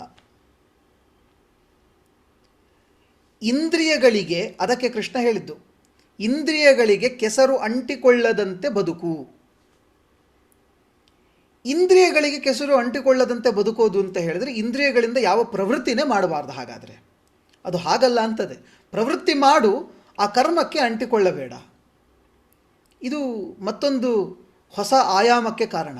ಹಾಗಾಗಿ ಕಮಲ ಅಂತನ್ನುವಂತಹದ್ದು ಅಲ್ಲಿಗೂ ಕೂಡ ಅಪ್ಲೈ ಆಯಿತು. ಕಮಲ ಎಷ್ಟೇ ಸುಂದರವಾಗಿದ್ದರೂ ಕೂಡ ನಾವು ಭಗವಂತನ ಕೈಯಲ್ಲಿ ಚಿತ್ರಣ ಮಾಡಬೇಕಾದ್ರೆ ಅವನ ಕೈಯಲ್ಲಿ ಹಿಡ್ಕೊಂಡು ಹಾಗೆ ನಾವು ಚಿತ್ರಣ ಮಾಡೋದುಂಟು. ಯಾಕೆ? ಕಮಲವನ್ನು ಆತ್ಮ ಅಂತ ಗುರುತಿಸಿದ್ದೇವಲ್ಲ, ಆತ್ಮ ಎಷ್ಟೇ ಸ್ವತಂತ್ರನಾದರೂ ಕೂಡ, ಸಂಪೂರ್ಣ ವ್ಯಾಪ್ತನಾದರೂ ಕೂಡ ಆ ಭಗವಂತನ ನಿಗ್ರಹದಲ್ಲಿ ಮಾತ್ರ ಇದ್ದೇ ಇರ್ತಾನೆ ಅಂತನ್ನೋದು ಸ್ಪಷ್ಟ. ಇದು ಕಮಲಕ್ಕೆ ಕೊಡೋ ಮತ್ತೊಂದು ಉದಾಹರಣೆ. ಇನ್ನು ಆತ್ಮಕ್ಕೆ ನಾವು ಕಮಲ ಅಂತ ಹೇಳಿದ್ದೇನೋ ಆಯಿತು. ಆದರೆ ಈ ಕಮಲವನ್ನು ಶರೀರದ ಲೆಕ್ಕಕ್ಕೆ ತಗೊಂಡಾಗ, ಬರೀ ಶರೀರದ ಲೆಕ್ಕಕ್ಕೆ ತಗೊಂಡಾಗ ಇಲ್ಲಿಯೂ ಕೂಡ ಕಮಲಗಳಿವೆ. ನಮ್ಮ ಇಡೀ ಶರೀರ ಕೂಡಿ 50 ದಳದ ಕಮಲಗಳಿದೆ. ಇಡೀ ಶರೀರದ ಕೂಡಿಸಿ, ಅಂದರೆ ಒಂದೊಂದಕ್ಕೂ ಒಂದೊಂದು ಚಕ್ರಗಳಿಗೂ ಒಂದಷ್ಟು ದಳಗಳಿದೆ. ಅದು ಆಮೇಲಿನ ಚಿಂತನೆ. ಆದರೆ ಇಡೀ ಶರೀರ ಕೂಡಿಸಿದಾಗ 50 ದಳದ ಕಮಲ ಇದೆ. ಅದು ಆಜ್ಞಾಪರ್ಯಂತರವಾಗಿ ಮಾತ್ರ. ಹೀಗೆ ಕಮಲವನ್ನು ಎಲ್ಲೆಡೆಯಲ್ಲೂ, ಆಮೇಲೆ ಹೃದಯವು ಕೂಡ ಕಮಲವೇ, ಅದು ನಾವು ಮರೆಯೋ ಹಾಗಿಲ್ಲ. ವಾಣಿ ಮುಖ ಸರೋಜ ಇನ, ವಾಣಿಯ ಮುಖವೆಂಬ ಕಮಲಕ್ಕೆ ಸೂರ್ಯನಂತಂದರೆ ಯಾವ ಸೂರ್ಯನಿದ್ದಾಗ ಕಮಲ ಅರಳಲಿಕ್ಕೆ ಸಾಧ್ಯವೋ ಅಂತಹ ಸೂರ್ಯ. ಇದು ಶಾಸ್ತ್ರ ಚಿಂತನೆ. ಇದು ಇಷ್ಟಕ್ಕಿಟ್ಕೊಳ್ಳೋಣಂತೆ. ಇಲ್ಲಿಂದ ಮುಂದೆ ಏನಿದೆಯಲ್ಲ, ಗರುಡ ಶೇಷ ಶಶಾಂಕ ದಳಶೇಖರ, ಇವರೆಲ್ಲರಿಂದಲೂ ಕೂಡ ತಾವು ಪೂಜೆಗೊಂಡು ಇರುವಂತಹ ಆ ಬ್ರಹ್ಮದೇವರು ನನ್ನನ್ನು ಅನುಗ್ರಹಿಸಲಿ ಅನ್ನುವಂಥದ್ದು ಮುಂದಿನ ಮಾತದು. ಅನುಗ್ರಹವನ್ನು ಬೇಡುವಂತಹ ಮಾತನ್ನು ಸ್ವಲ್ಪ ಪಕ್ಕಕ್ಕಿಡೋಣ. ಈಗ ಮೊದಲಿನಿಂದ ವೈಜ್ಞಾನಿಕ ಚಿಂತನೆಯನ್ನು ಮಾಡಿಕೊಂಡು ಹೋಗೋಣ. ನೋಡಿ, ನಿರುಪಮವಾದ ಆನಂದ ಯಾರಿಗಿದೆ? ಯಾರಿಗೆ ಭಗವಂತನ ಜ್ಞಾನ ಉಂಟು ಅವನಿಗೆ ನಿರುಪಮವಾದ ಆನಂದ ಉಂಟು. ಅದು ಯಾರಾದರೂ ಆಗಿರಬಹುದು. ನಿರುಪಮವಾದ ಆನಂದ, ಭಗವಂತನ ಆನಂದ ಇದ್ದರೆ ಸಾಧ್ಯ. ಇಲ್ಲಿ ಜೀವನನ್ನ ಜ್ಞಾನಾನಂದಮಯ ಅಂತ ಕರೆದದ್ದು ನಮಗೆ ಗೊತ್ತೇ ಇದೆ. ಜೀವನೂ ಕೂಡ ಜ್ಞಾನಾನಂದಮಯ. ಜ್ಞಾನಾನಂದ ಪೂರ್ಣ ಅಲ್ಲ, ಜ್ಞಾನಾನಂದಮಯ. ಅವನಿಗೆ ಜ್ಞಾನ ಇದೆ ಅಂತ ಅನ್ನೋದೇ ಅವನಿಗೆ ಗೊತ್ತಿಲ್ಲ. ನಮ್ಮ ಹಣೆ ಬರಹವೂ ಇಷ್ಟೇ. ಎಷ್ಟೋ ಸಾರ್ತಿ ನಮಗೇ ಜ್ಞಾನ ಇದೆ ಅನ್ನೋದು ನಮಗೆ ಗೊತ್ತಿಲ್ಲ. ನಮ್ಮಲ್ಲಿ ನಮ್ಮನ್ನು ಬಡಿದೆಬ್ಬಿಸಬಲ್ಲ ಜ್ಞಾನ ಇದೆ ಅನ್ನೋದರ ಬಗ್ಗೆ ನಮಗೆ ಪರಿವೇ ಇಲ್ಲ. ಹಾಗಾಗಿ ಜ್ಞಾನ ಇದೆ, ಹಾಗೆ ಆನಂದವೂ ಇದೆ. ಈ ಆತ್ಮನ ಆನಂದಾನುಭವ ಇದೆಯಲ್ಲ, ಇದು ಕೂಡ ನಿರುಪಮ ಆನಂದವೇ. ಯಾಕೆಂದರೆ ಆತ್ಮ ಅನುಭವಿಸುವ, ಆತ್ಮಕ್ಕೆ ಆಗಬಹುದಾದ ಆನಂದ ಈ ಮೆಟೀರಿಯಲ್ಲಿಂದ ಇಲ್ಲ, ಈ ಭೌತಿಕವಾದ ವಸ್ತುಗಳಿಂದ ಇರಲಿಕ್ಕೆ ಸಾಧ್ಯವೇ ಇಲ್ಲ. ನಿರುಪಮವಾದ ಆನಂದದಲ್ಲಿ ಆತ್ಮನಿದ್ದಾನೆ, ನಿರುಪಮ ಆನಂದ. ಇನ್ನು ಆತ್ಮಭವ ಅಂತ ಹೇಳಿದ್ವಿ.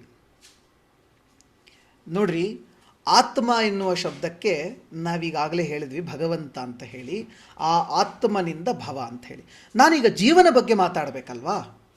ಭಗವಂತನ ಬಗ್ಗೆ ನಾವು ಬ್ರಹ್ಮದೇವರ ಬಗ್ಗೆ ಮಾತಾಡಿದ್ದಾಯಿತು. ಆದರೆ ಈಗ ಜೀವನ ಬಗ್ಗೆ ಮಾತಾಡಬೇಕಾದ್ರೆ ಈ ಆತ್ಮ ಹುಟ್ಟಬೇಕಾದ್ರೆ, ಅಂದರೆ ಈ ಆತ್ಮ ದೇಹಕ್ಕೆ ಬರಬೇಕಾದ್ರೆ ಮತ್ತೊಂದು ಆತ್ಮದ ಸಹಾಯ ಬೇಕು. ಇನ್ನೊಂದು ದೇಹದಿಂದಲೇ ಬಂದಿದ್ದು ಈ ದೇಹವು ಕೂಡ. ಆತ್ಮದಿಂದ ಭವ ಇದು ಕೂಡ. ಆತ್ಮ ತಾನು ತೇಜಸ್ಸನ್ನು ಕೊಟ್ಟ ಮೇಲೆ ಅಲ್ಲಿ ಆಗುವ ಪ್ರಕೃತಿ, ಹಿಂದೆ ಪ್ರಕೃತಿ ಯಾವುದು ಅಂತ ನಾವು ಚಿಂತನೆ ಮಾಡಿದೆವು, ಆ ಪ್ರಕೃತಿಯ ಸಹಾಯದಿಂದ, ಅಂದರೆ ಭಗವಂತನ ಸಹಾಯದಿಂದಲೇ ಮತ್ತೆ ಇಲ್ಲಿ ಬಂದಿದ್ದು. ಇನ್ನೊಂದು ಅರ್ಥದಲ್ಲಿ ನೋಡಬೇಕಾದ್ರೆ ಆತ್ಮಭವ ಅಂದರೆ ಈಗಾಗಲೇ ಹೇಳಿದ್ವಿ, ತನ್ನಿಂದ ತಾನೇ ಹುಟ್ಟುವಂತಹದ್ದು ಅಂತ ಹೇಳಿ. ಆತ್ಮ ನಮ್ಮ ಶರೀರದಲ್ಲಿ ತನ್ನಿಂದ ತಾನೇ ಬರುವಂತಹದ್ದು. ಇದು ಯಾರೋ ತಂದು ಇಟ್ಟುಕೊಟ್ಟದ್ದಲ್ಲ. ಇದು ಆತ್ಮನಿಗೆ ಹಾಗೆ ತಂದು ಇಡಲಿಕ್ಕೆ ಬರೋದಿತ್ತಂದರೆ ನೈನಂ ಚಿಂದಂತೆ ಶಸ್ತ್ರಾಣಿ ಅಚ್ಛೇದ್ಯೋಯಂ ಅದಾಹ್ಯೋಯಂ ಇಂಥ ಶಬ್ದಗಳು ವ್ಯರ್ಥ ಆಗಿ ಹೋಗ್ತಿತ್ತು. ಹಾಗಲ್ವಲ್ಲ, ಆತ್ಮನಿಗೆ ಹುಟ್ಟನ್ನೇ ಹೇಳಲಿಕ್ಕಾಗೋದಿಲ್ವಲ್ಲ, ಅದು ಅಶಾಸ್ತ್ರೀಯವೂ ಕೂಡ ಹೌದು ಆತ್ಮನಿಗೆ ಹುಟ್ಟು ಹೇಳಿದರೆ. ಹಾಗಾಗಿ ಆತ್ಮಭವ ತನ್ನಿಂದಲೇ ತಾನು ಹೊರಗೆ ಬರುವಂತಹದ್ದಿದು.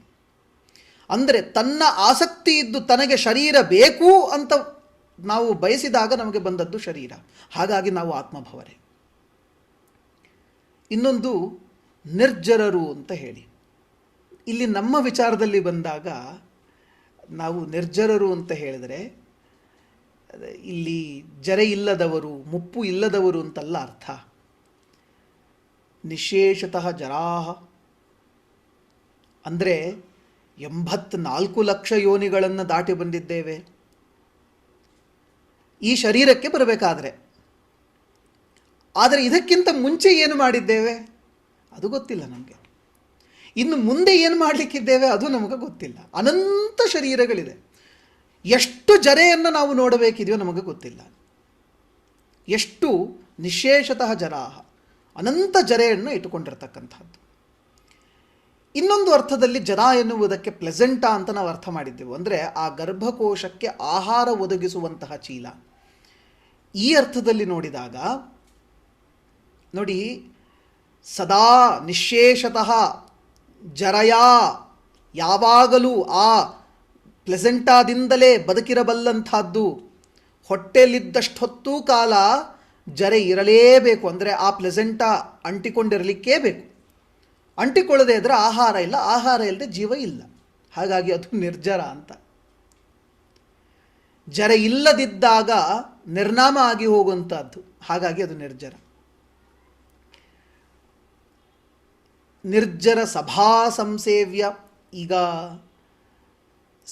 ಹೊಸದೊಂದು ಸಮಸ್ಯೆ ಬರ್ತದೆ. ಹೀಗೊಂದು ವೇಳೆ ನಾವು ಸಭಾ ಸಂಸೇವ್ಯ ಅಂತನ್ನೋದನ್ನು ದೇವತೆಗಳಿಗೆ ಅರ್ಥ ಮಾಡಿಬಿಟ್ರೆ, ಯಾಕೆ ದೇವತೆಗಳಿಂದ ಪೂಜೆಗೊಳ್ಳುವವರು ಜೀವರು ಅಂತ ಆಗಿಬಿಡ್ತದೆ. ಇಲ್ಲಿ ಹಾಗಲ್ಲ ಅರ್ಥ. ಸಭಾ ಅಂತ ಹೇಳಿದ್ರೆ ದೇವತೆಗಳ ಸಭೆ, ದೇವತೆಗಳ ಗುಂಪು ಅಂತ. ಅದರಿಂದ ಸಂಸೇವ್ಯ, ದೇವತೆಗಳ ಆಶೀರ್ವಾದ ಇದ್ದರೆ ಮಾತ್ರ, ಅಂದರೆ ಆ ತತ್ವಾಭಿಮಾನಿ ದೇವತೆಗಳು ಶರೀರದಲ್ಲಿ ಹೊಕ್ಕಾಗ ಮಾತ್ರ ಆ ಜೀವಕ್ಕೆ ಜೀವತ್ವ ಬರೋದು. ಆ ಶರೀರ ಅಂತ ಅನಿಸಿಕೊಳ್ಳೋದು ಅವಾಗಲೇ. ಸಭಾ ಸಂಸೇವ್ಯರಾಗಿರಬೇಕು, ಸಮ್ಯಕ್ ಸೇವ್ಯಮಾನರು. ಸೇವೆ ಯಾರಿಗೆ ಮಾಡ್ತಿದ್ದಾರೆ ಅನ್ನೋ ಪ್ರಶ್ನೆ ಬಂದರೆ ಈಗಾಗಲೇ ನಾವು ಅದನ್ನು ಉತ್ತರ ಕೊಟ್ಟಿದ್ದೇವೆ. ಮೊದಲನೇ ಶಬ್ದದಲ್ಲೇ ನರಸಿಂಹನೇ ಖುದ್ದು ತಾನು ಹೃದಯದ ರೂಪದಲ್ಲಿ ನಿಂತಿರೋದ್ರಿಂದಾಗಿ ಅಲ್ಲಿ ಭಗವಂತ, ಅಲ್ಲಿ ನೆಲೆಸಿರುವ ಭಗವಂತನ ಸೇವೆಗಾಗಿ ಬಂದು ನಿಲ್ಲುವಂಥವರು ಈ ದೇವತೆಗಳು. ಯಾಕೆ ಭೀಷಾಸ್ಮಾದ್ ವಾತಃ ಪವತೆ ಭೀಷೋದೇತಿ ಸೂರ್ಯ, ಈಗಾಗಲೇ ಹೇಳಿದ್ದೇವೆ ಇದನ್ನು. ಅಂದರೆ ಭಗವಂತನ ಪ್ರೀತಿ ಕಳೆದುಕೊಳ್ತೇವೆ ಅಂತ. ಹಾಗೊಂದು ವೇಳೆ ಅಲ್ಲಿ ಭಗವಂತ ಇಲ್ಲ ಅಂದರೆ ದೊಡ್ಡ ಮಹಾಪರಾಧ ಆಗ್ತದೆ. ಭಗವಂತ ಇಲ್ಲದ ಸ್ಥಳವನ್ನು ವಿವಕ್ಷೆ ಮಾಡ್ದಂಗೆ ಆಗ್ತದೆ ನಮಗೆ. ಆ ಗರ್ಭದಲ್ಲಿ ಭಗವಂತನಿಲ್ಲ ಅಂತ ಹೇಳಿಬಿಟ್ರೆ ಭಗವಂತ ಇಲ್ಲದಿರುವಂತಹ ಸ್ಥಳವನ್ನು ವಿವಕ್ಷೆ ಮಾಡಿದ ಹಾಗಾಯಿತು. ಹಾಗಾದರೆ ಭಗವಂತ ಇದ್ದಾನೆ ಅಂತ ಹೇಳಿದರೆ ಅವನ ಸೇವೆಗೆ ದೇವತೆಗಳು ಇರಲೇಬೇಕು ಅನ್ನೋದು ಕೂಡ ಸಿದ್ಧ ಆಯಿತು. ಹಾಗಾಗಿ ಸಭಾ ಸಂಸೇವ್ಯ, ನಿರ್ಜರ ಸಭಾ ಸಂಸೇವ್ಯ. ಈಗ ಸತ್ವಪ್ರಚುರ ಅಂತ ಕರೆದ್ವಿ ನಾವು. ನೋಡ್ರಿ, ಗರ್ಭಕ್ಕೆ ಹಿಡಿದು ಮಾತಾಡಬೇಕಾದ್ರೆ 108 ಚಿಂತನೆ ಮಾಡಬೇಕಿದ್ರೊಳಗೆ. ಸತ್ವಪ್ರಚುರ, ಸಾತ್ವಿಕ ಗುಣ ಹೆಚ್ಚಾಗಿ ಇರುವಂತಹದ್ದು ಅಂತ. ಏನಿದು ಸಾತ್ವಿಕ ಗುಣ ಹೆಚ್ಚಾಗಿ ಇರುವಂತಹದ್ದು ಅಂದರೆ ಏನರ್ಥ? ನಮ್ಮ ಶರೀರದಲ್ಲಿ 3 ಗುಣಗಳಿದ್ದೇ ಇದೆ. ಮೊದಲ ಹಂತದಲ್ಲಿ ನಮ್ಮ ಶರೀರದಲ್ಲಿ ಸಾತ್ವಿಕವಾಗಿರ್ತಕ್ಕಂಥದ್ದು ಯಾವುದು ಅಂತ ಹೇಳಿದ್ರೆ ರಸ ಮೊದಲನೇದು. ಅಂದರೆ ಈ ರಸರಕ್ತ ಮಾಂಸಾದಿಗಳಲ್ಲಿ ನಾವು ತಗೊಂಡಾಗ ರಸವನ್ನು ಸಾತ್ವಿಕ ಅಂತ ಕರಿತೀವಿ ನಾವು. ಆಯುರ್ವೇದದಲ್ಲಿ ರಸ ಅನ್ನೋದು ಸಾತ್ವಿಕ. ಈ ರಸ ಎಲ್ಲಿ ಇದೆಯೋ ಅದು ಕೂಡ ಸಾತ್ವಿಕವೇ. ಈ ಪುರುಷ ಮತ್ತು ಪ್ರಕೃತಿಗಳ ಸಮಾಗಮ ಆದ ಮೇಲೆ ಅದು ಕೂಡ ಸಾತ್ವಿಕವೇ. ಪ್ಲೆಸೆಂಟಾದಿಂದ ಹರಿಸುವಂತಹ ಒಂದು ದ್ರವ ಏನಿದೆಯಲ್ಲ, ರಸ ಇದೆಯಲ್ಲ, ಅದು ಕೂಡ ರಸವೇ ಆಗಿರೋದ್ರಿಂದ ಅದು ಕೂಡ ಸಾತ್ವಿಕವೇ. ಸೊ ಅಲ್ಲಿಗೆ ಸತ್ವ ಪ್ರಚುರ ಅಂತ ಕರೆದರು, ಅಂದರೆ ಹೆಚ್ಚು ಸತ್ವ ಇರುವಂತಹದ್ದು ಅಂತ. ಎಲ್ಲ ಭಾಗಗಳಿಂದಲೂ ಸತ್ವವನ್ನೇ, ಅಂದರೆ ಸತ್ವ ಅಂತ ಅನ್ನೋದಕ್ಕೆ ನಮಗೆ ಒಂದು ಸಾಮಾನ್ಯ ಆಡು ಭಾಷೆಯಲ್ಲಿ ನಮಗೆ ಕೇಳಿದ್ದುಂಟು, ಏನಂತಂದರೆ ಮಾತಾಡಬೇಕಾದ್ರೆ ಒಂದು ಸತ್ವ ಇರಬೇಕು ಅಂತ ಹೇಳಿ. ಸತ್ವಕ್ಕೆ ಮನಸ್ಸು ಅಂತಲೂ ಹೇಳೋದಿದೆ, ಸತ್ವಕ್ಕೆ ಆತ್ಮ ಅಂತಲೂ ಹೇಳೋದಿದೆ, ಸತ್ವಕ್ಕೆ ಸತ್ವಗುಣ ಅಂತಲೂ ಹೇಳೋದಿದೆ. ಎಲ್ಲ ಸತ್ವಗಳು ಈಗ ಕೂಡಿಯಾಗಿದೆ ಇಲ್ಲಿ ನೋಡಿ. ಗರ್ಭದಿಂದ 3ನೇ ತಿಂಗಳಿನ ನಂತರ ಮನಸ್ಸು ಮಗುವಿನಲ್ಲಿ ಉತ್ಪತ್ತಿ ಆಗೋದು. ಚತುರ್ಥೇ ಮಾಸೆ, 4ನೇ ತಿಂಗಳಿನಲ್ಲಿ ಅಂತ ಸುಶ್ರುತಾಚಾರ್ಯರ ಮಾತು. 4ನೇ ತಿಂಗಳಿನಲ್ಲಿ ಮನಸ್ಸು ಬರೋದಾದರೆ ಮುಂಚೆ ಅದಕ್ಕೆ ನಾವು ಟ್ರೀಟ್ಮೆಂಟ್ ಮಾಡಬಹುದೋ ಮಾಡಬಾರ್ದೋ, ಅದಕ್ಕೆ ಟ್ರೀಟ್ಮೆಂಟ್ ಮಾಡಲಿಕ್ಕೆ ಬರ್ತದೋ ಬರೋದಿಲ್ವೋ ಅನ್ನೋ ಪ್ರಶ್ನೆ ಬಂದಾಗ ಇದೆ, ಆತ್ಮ ಮನಸ್ಸು ಇಂದ್ರಿಯಗಳ ಅಲೈನ್ಮೆಂಟ್ ಆಗಿರಬೇಕು ಅಂತ. ಆತ್ಮ ಯಾವುದು? ಅದರೊಳಗಾಗಲೇ ಒಂದಿದೆ, ನಾವೀಗಾಗಲೇ ನೋಡಿದ್ವಿ, ನಿರುಪಮಾನಂದ ಆತ್ಮಭವ ಅಂತನ್ನೋದನ್ನು. ಅಲ್ಲಿ ಆತ್ಮ ಇದೆ. ಮನಸ್ಸು ಎಲ್ಲಿದೆ? ಮನಸ್ಸು ಇನ್ನೂ ಬಂದಿಲ್ಲ, ಯಾಕಂದರೆ 4ನೇ ತಿಂಗಳಿನ ನಂತರ ಮನಸ್ಸು ಬರೋದು. ಈಗ ನಾವು ಮಾತಾಡ್ತಿರೋದು ಅಣುರೂಪದ ಜೀವದ ಬಗ್ಗೆ ನೋಡಿ. ತಾಯಿಯನ್ನು 4ನೇ ತಿಂಗಳಿನಂತ ದೌಹೃದ ಅಂತ ಕರೀತಾರೆ, ದ್ವಿಹೃದಯ, 2 ಮನಸ್ಸುಳ್ಳವಳು ಅಂತ ಕರೀತಾರೆ. ಹಾಗಾದರೆ ಮೊದಲನೆಯ ಮನಸ್ಸು ತಾಯಿಯ ಮನಸ್ಸು. ಶರೀರ ತನ್ನದು, ಆತ್ಮ ಬೇರೆಯದ್ದು, ಮತ್ತು ಮನಸ್ಸು ಕೂಡ ತಾಯಿಯದ್ದು. ಆದರೆ ಈ ಜೀವ ಇನ್ನೂ ಉಂಟಲ್ಲ, ಹಾಗಾಗಿ ಇಲ್ಲಿಯೂ ಕೂಡ ಇದು ಆತ್ಮ ಮನಸ್ಸು ಇಂದ್ರಿಯಗಳ ಸಮಾಗಮ ಆಯಿತು. ಹಾಗಾಗಿ ಇದಕ್ಕಿನ್ನೂ ಜೀವ ಅಂತಲೇ ಹೆಸರು. ಆಯುರ್ವೇದದಲ್ಲಿ ಆತ್ಮ ಮನಸ್ಸು ಇಂದ್ರಿಯಗಳ ಸಮಾಗಮ ಆದರೆ ಅದನ್ನು ಜೀವ ಅಂತ ಕರಿಬೇಕು ಅಂತ ಹೇಳಿದೆ, ಅದೂ ಕೂಡ ಇಲ್ಲಿ ಸಮಾನಕ್ಕೆ ಬಂದಂಗಾಯಿತು. ಹೀಗೆ ನಾವಿಲ್ಲಿ ನೋಡುವಾಗ ಶರೀರದಿಂದ ಎಲ್ಲ ರೀತಿಯಲ್ಲೂ ಸತ್ವ ಅಂತ ಹೇಳಿದ್ರೆ ಮನಸ್ಸು, ಮನಸ್ಸು ಇದೆ. ಈಗ ಸತ್ವ ಅಂತ ಹೇಳಿದ್ರೆ ಸತ್ವಗುಣ ಹೆಚ್ಚಾಗಿ ಇರುವಂತಹದ್ದು, ಅದು ಕೂಡ ಇದೆ ಇಲ್ಲಿ. ಸತ್ವಗುಣವೇ ಮೊದಲಿಗೆ ಇರುವಂತಹದ್ದು. ಆ ಸಾತ್ವಿಕವಾದ ನಂತರವೇ ಮಹತ್ತು, ಅಹಂಕಾರ ಎಲ್ಲವೂ ಸೃಷ್ಟಿಯಾಗೋದು. ಅದರಲ್ಲಿ ವೈಕಾರಿಕ ಸೃಷ್ಟಿ, ಸಾತ್ವಿಕ ಸೃಷ್ಟಿ. ಹಾಗಾಗಿ ಮತ್ತು ಅಲ್ಲಿಯೂ ಕೂಡ ಅದು ಸತ್ವ ಅಂತ ಆಯಿತು. ಇನ್ನು ನಾವಿಲ್ಲಿ ಕೇವಲ ಬ್ರಹ್ಮದೇವರು ಇದ್ದಾರೆ, ಯಾಕೆಂದರೆ ಎಲ್ಲರಿಗಿಂತ ಮುಂಚೆ ನಾವಲ್ಲಿ ಹಿಂದೆ ನೋಡಿದ್ವಲ್ಲ, ನಿರ್ಜರ ಸಭಾ ಸಂಸೇವ್ಯರಾಗಿರಬೇಕು, ಅಂದರೆ ದೇವತೆಗಳ ಸಭೆಯಲ್ಲಿ ಅತ್ಯಂತ ಪ್ರಮುಖರಾಗಿರಬೇಕು. ಪ್ಲೆಸೆಂಟ ಇಲ್ಲದಲೇ ಇಡೀ ಗರ್ಭವೇ ಉತ್ಪತ್ತಿ ಇಲ್ಲ. ಹಾಗಾದರೆ ನಿರ್ಜರೆಯ, ಅಂದರೆ ಆ ಬ್ರಹ್ಮದೇವರ ಅಸ್ತಿತ್ವವಿಲ್ಲದೆ ಈ ಶರೀರದ ಉತ್ಪತ್ತಿಯೇ ಇಲ್ಲ. ಆದ್ದರಿಂದಾಗಿ ಸಭಾ ಸಂಸೇವ್ಯರಾದರವರು. ಮತ್ತು ವಾಣಿಯ ಮುಖ ಸರೋಜಕ್ಕೆ ಇನ ಅಂತ ಹೇಳಿದ್ವಿ. ನಾನು ಈಗ ಹಿಂದೆ ಹೇಳಿದೆ, ಯಾವ ವಾಣಿಗೆ ಯಾವುದು ಮುಖವೋ, ವಾಣಿಯ ಮುಖ ಯಾವುದುಂಟೋ ಆ ಕಮಲಕ್ಕೆ ಸೂರ್ಯ ಪ್ರಾಯರಾದವರು ಅಂತ, ಸೂರ್ಯನಂತಿರುವವರು ಅಂತ. ಅವರು ಸೂರ್ಯ ಅಲ್ವಲ್ಲ, ಸೂರ್ಯ ಅಂತನ್ನುವುದೊಂದು ಉದಾಹರಣೆ, ಅದು ಉತ್ಪ್ರೇಕ್ಷೆ ಅಥವಾ ಉಪಮೆ ಅವರು ಕೊಟ್ಟಿರುವಂತಹದ್ದು. ನೋಡ್ರಿ, ವಾಣಿ ಅಂತನ್ನೋದನ್ನು ಸಾಮಾನ್ಯವಾದ ಶಬ್ದ, ವಾಣಿ ಅಂತ ಹೇಳಿದರೆ ಯಾವುದೋ ಒಂದು ಶಬ್ದ ಅಂತ ಇಟ್ಕೊಳ್ಳೋಣ. ಹೃದಯ ಅತ್ಯಂತ ಸೂಕ್ಷ್ಮ ರೂಪದಲ್ಲಿದ್ದಾಗ ಅಲ್ಲಿಯೂ ಕೂಡ ಹೃದಯದ ಬಡಿತ ಇದೆ. ಹೃದಯ ಗರ್ಭದಲ್ಲಿದ್ದಾಗ, ಬರೀ ಹೃದಯವಾಗಿದ್ದಾಗಲೂ ಕೂಡ ಹೃದಯದ ಮಿಡಿತ ಇದೆ. ಅಲ್ಲಿ ಒಂದು ವಾಣಿ ಇದೆ. ವಾಣಿ ಮುಖ, ವಾಣಿ ಹೊರಹೊಮ್ಮುವ ಭಾಗ ಏನಿದೆ, ಆ ಫೀಟಲ್ ಸೌಂಡ್ ಅಂತ ಏನು ನಾವು ಹೇಳ್ತೇವೆ, ಅದಕ್ಕೆ ಸೂರ್ಯ ಸದೃಶರಾದವರು. ಇಲ್ಲಿಯೂ ಕೂಡ ನಾವು ಪ್ಲೆಸೆಂಟಲ್ ಅರ್ಥವನ್ನು ತಗೊಂಡಾಗ ರಸವಿಲ್ಲದೆ ಹೃದಯವಿಲ್ಲ. ಇಲ್ಲಿ ವಾಣಿಯನ್ನು ಹೊರಹೊಮ್ಮಿಸುವಂತಹ ಆ ಹೃದಯ ಏನಿದೆ ಅದಕ್ಕೆ ಸೂರ್ಯ ರೂಪರಾಗಿರ್ತಕ್ಕಂಥವರು ಬ್ರಹ್ಮದೇವರು. ಅಂದರೆ ಆ ಪ್ಲೆಸೆಂಟಾ ರೂಪದಲ್ಲಿ ತಾವಿದ್ದು ಕೆಲಸ ಮಾಡುವಂಥವರು. ಇಲ್ಲಿ ಪ್ಲೆಸೆಂಟಾ ರೂಪದಲ್ಲಿ ಎಂದಾಗ ನಮಗೊಂದು ಕನ್ಫ್ಯೂಷನ್ ಆಗ್ತದೆ. ಪ್ಲೆಸೆಂಟಾ ಮಾತ್ರ ಅಲ್ಲ, ಅದರೊಳಗಿರುವ ರಸವನ್ನು ಹರಿಸುವವರು ಅವರಷ್ಟೇ.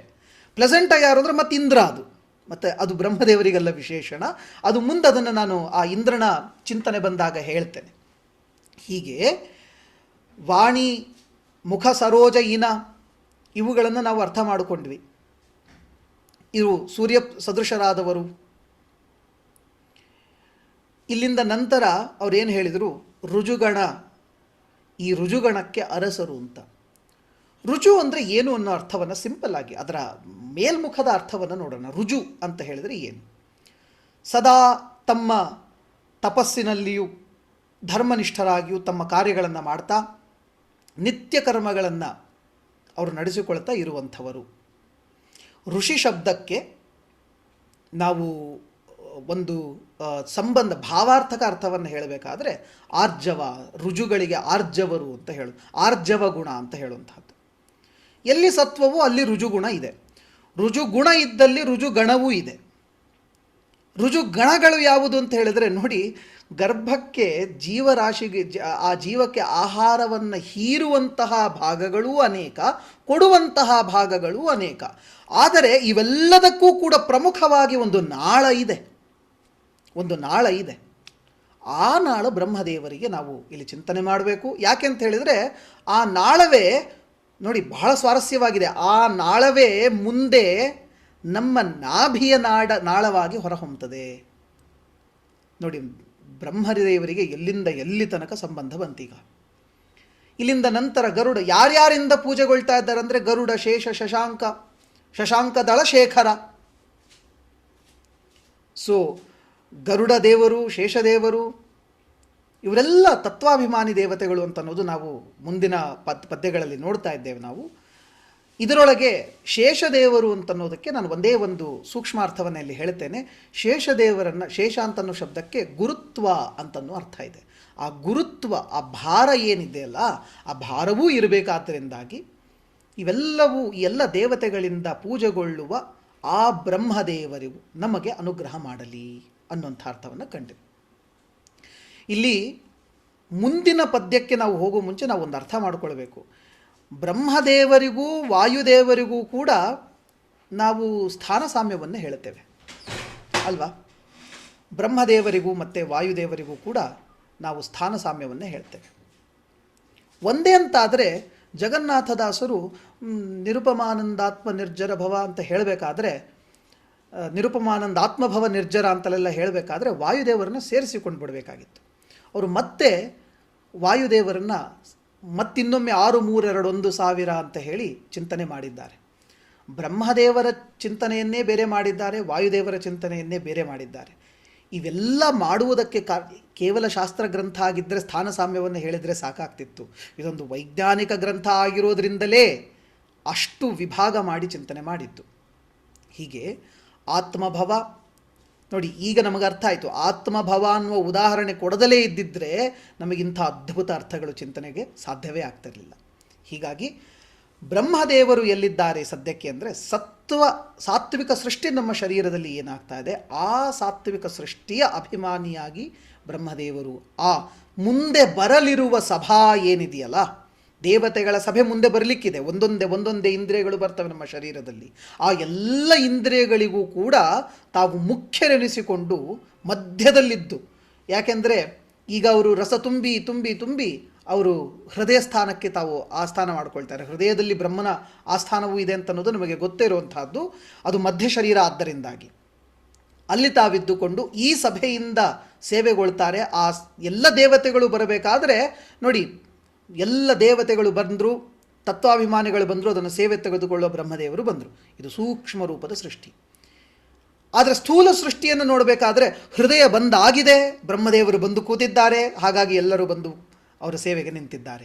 ಇದು ಮುಂದಿನ ತತ್ವದ ಚಿಂತನೆ ಆಗ್ತದೆ. ಇಲ್ಲಿಂದ ಮುಂದೆ ವಾಯುದೇವರು 6, 3, 2, 1,032 ಶತಶ್ವಾಸ ಜಪಗಳ ಅನ್ನೋದನ್ನು ಹೇಗೆ ಅವರು ನಮ್ಮ ಶರೀರದಲ್ಲಿದ್ದು, ಇದು ಬಹಳಷ್ಟು ಜನ ಇದಕ್ಕೆ ಚಿಂತನೆಯನ್ನು ಹೇಳ್ತಾ ಇರ್ತಾರೆ. ಏನಂದರೆ 21,600 ಹಂಸಮಂತ್ರಗಳು, ಇದನ್ನೆಲ್ಲ ಇದರ ವೈಜ್ಞಾನಿಕ ನೆಲೆಗಟ್ಟನ್ನು ಕೂಡ ನಾವು ನಾಳಿನ ಚಿಂತನೆಯಲ್ಲಿ ನೋಡೋಣ. ಇಂದಿಗೆ ಬ್ರಹ್ಮದೇವರು ಹೇಗೆ ನಮ್ಮ ಶರೀರದಲ್ಲಿದ್ದಾರೆ, ಲಕ್ಷ್ಮಿ ಹೇಗೆ ಶರೀರದಲ್ಲಿ ಪ್ರಕೃತ್ಯಾತ್ ಇದ್ದಾಳೆ, ಮತ್ತು ಭಗವಂತ ಹೇಗೆ ನಮ್ಮ ಶರೀರದಲ್ಲಿದ್ದಾನೆ ಅಂತನ್ನೋದನ್ನು ನಾವು ನೋಡಿದೆವು.